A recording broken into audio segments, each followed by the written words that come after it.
I don't understand how one hand, you say you're talking about like a black man, that he can be nothing in the streets and so fearful in his home, that he can be brutalized by some white person somewhere, and then come home and treat, you know, I mean, me, my mother, the same way that he was being treated, which perpetuates. I mean, you take somebody like me. I'm not married, right? Yes, but Nikki, I couldn't play my mother.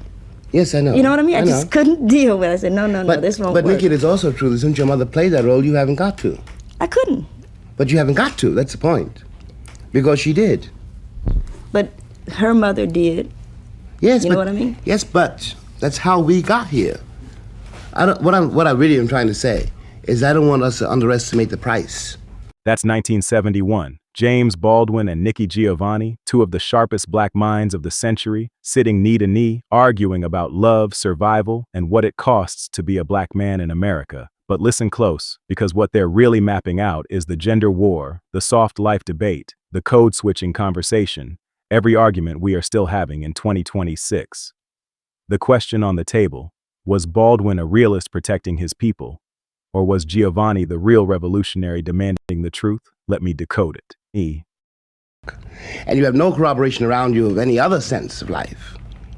You know, all those corroborations which are around you are, in terms of the white majority standards, so deplorable, they frighten you to death. You don't eat watermelon. No, you get so rigid you can't dance. You know, you can hardly move by the time you're 14. You know, you're always scrubbed and shining.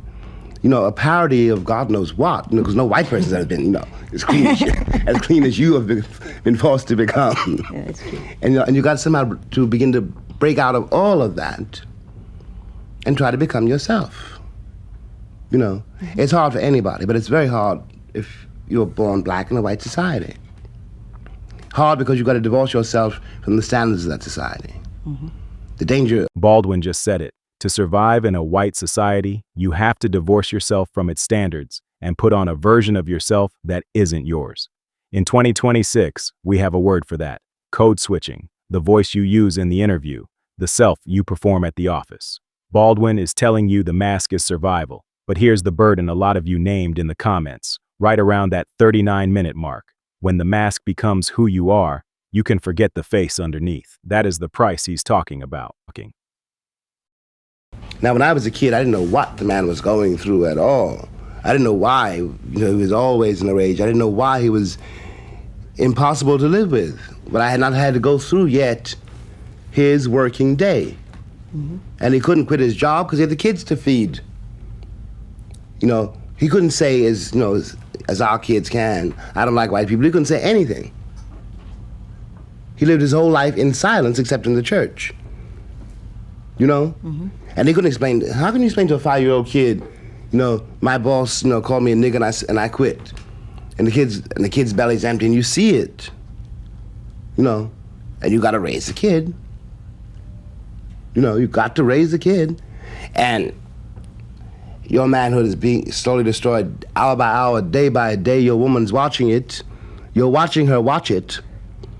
You know, and the love that you have for each other is being to be destroyed hour by hour and day by day. It's not her fault. It's not your fault.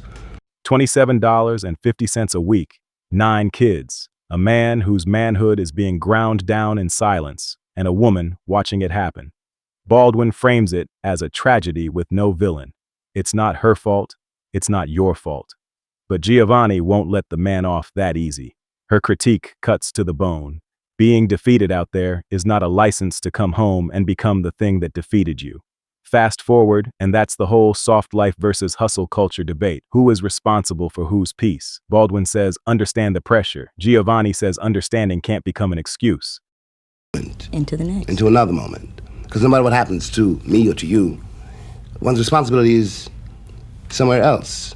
So it's a terrible Tuesday and a wretched Friday. But, you know, you still, the kid don't know that. And then you begin to see that what looked so awful on Wednesday or on Friday, or is awful, but it's not eternal. You can get through it. Hopefully. And when you get through it, you can understand it. Okay. Now catch what just happened. They are fully disagreeing, and neither one flinches, neither one walks off. We're not liking disagreement, Baldwin says, and then they lean further into it. That is the masterclass. In 2026, we've built echo chambers and called it community. We cancel before we comprehend. These two are showing you the lost art. You can hold the line on what you believe and still hold space for the person across from you. Disagreement isn't the end of the conversation. It's the whole point of it. So here's where it lands. The debate didn't end in 1971. We are living the next chapter of it. Every time you switch your voice to keep a job, every time a relationship buckles under pressures nobody chose, every time a comment section turns a disagreement into a war, that's Baldwin and Giovanni still talking. So I'll leave you with their question, aimed at right now. Does survival still require a mask? Or is Giovanni right that the only way out is the whole unprotected truth? Drop your answer in the comments. I read everyone. I'm Malik. This is Cypher. Know your history.